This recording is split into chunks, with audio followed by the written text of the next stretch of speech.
Exactly 20 years ago to the day, I lost someone who I knew quite well to an AIDS-related illness, and she died on her 21st birthday. And I will never forget the day that she died because we shared a birthday, 2nd of December. I knew Wipello because she worked in the barbers I used to go to. And also, I used to regularly go for a quick beer after work in the bar next to the barbers. I was in and out all the time because some of the people who worked there were the guys that I socialised with. When I first met Wipello, she was still young, she was 20, and she was a good hairdresser. She was making a good trade in life and was the same as the rest of the girls in the salon, just a regular 20-year-old girl. And she used to always greet me every time I ever went in. Hi, uncle, how are you? Very, very friendly.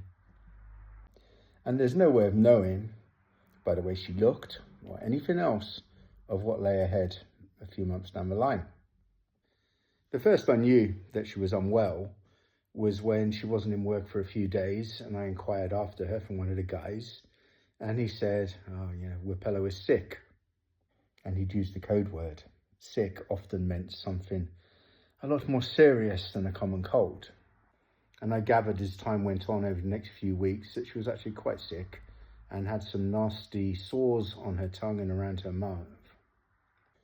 But then she seemingly made a full recovery, and before too long, she was back at work and back to her cheerful self.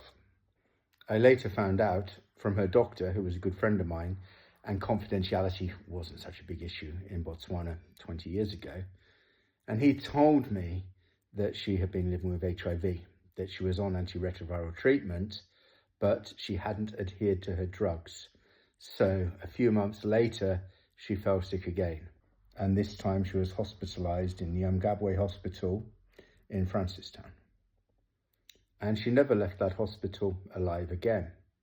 That was it. And people had joked before that if you went to Nyangabwe, chances are you're coming out in a box. And that so often was the case, unfortunately.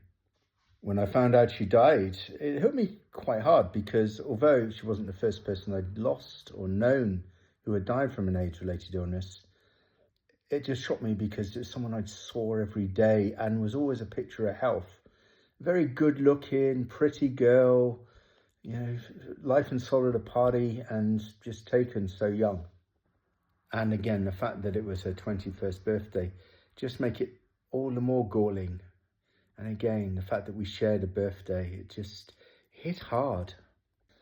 I asked the guys in the salon what could I do to help. And because I had a car and a 4x4 vehicle, I was able to drive down to her village and help with some of the supplies for the funeral. And for those of you unfamiliar with life in that part of Africa, the funeral will take place at the house and people will gather for a few days before the burial in order to mourn and to comfort the family. So I took down supplies, a lot of food and drinks for that occasion. And when I got there, it shook me a little because it was obvious that she'd lived in poverty and grown up in poverty. And her parents' home was a very simple 2-room dwelling with an outside bathroom facility, etc. And she had 4 younger siblings, which I was unaware of. And it turned out that she was actually the only breadwinner for the entire family. Her income was putting her siblings through school and sustaining her parents, who weren't in the best of health themselves. So they hadn't just lost a daughter, they basically lost everything. She had been building a house for them on the plot that they owned. But unfortunately, as I found out down the line, that just fell into disrepair because there was no one left to fund that dwelling. When she was laid to rest, it was an open casket. It was always the case in Botswana. And everybody goes past for body viewing. And the people around me were remarking how well she looked. And they couldn't believe that she died. She always seemed to be a picture of health. And as I talked more and more with people were either oblivious to the fact or in denial about what had taken her life, although it was pretty obvious to many. Because at that time, 20 years ago, the whole subject of HIV and AIDS was taboo. No one ever talked about it. no one ever admitted that someone was carrying the HIV virus, or when they were sick that it was to an AIDS-related illness. Now, of course, AIDS doesn't kill anybody. That's a fallacy.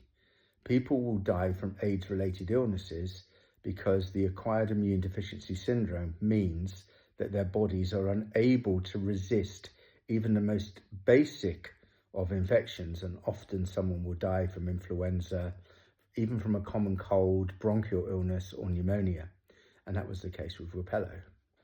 During my time in Botswana, I went to many funerals, and some to people I probably knew better than her.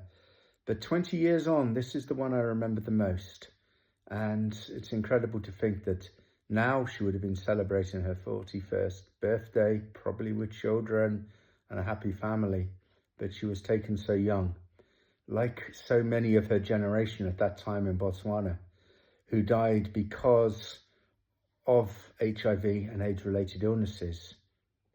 Even though antiretroviral treatments were available, so many people didn't adhere because there wasn't that understanding of how HIV could be treated.